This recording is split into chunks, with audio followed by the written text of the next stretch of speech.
السلام عليكم، اليوم غنصايب معكم طورطة ديال الحامض اللي كتجي لذيذة لمحبي الحامض. أول حاجة خديت هنايا البسكويت طحنتو، من بعد ما طحنتو ضفت عليه معلقة ونص ديال الزبدة من بعد ما ذوبتها، دزت خويتو في المول ديالي، درت انا هاد المول مربع، دقيتو بحال هكا بالكاس،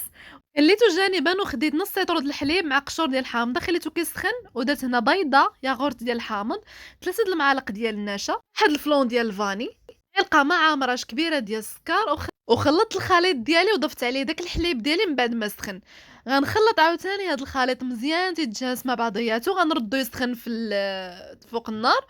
حتى يبدا لكم كيختار، عاد باش خويتو على داك البسكويت ديالي وخليته جوج سوايع من بعد عاد باش عقاد ليا بحال هكا وزينته بهاد الحامض، جربوها راه كتجي لذيذة، ومرة الواحد يخرج على إطار هداك الشوكولا لي كيك ديال الشوكولا وبالصحة والراحة.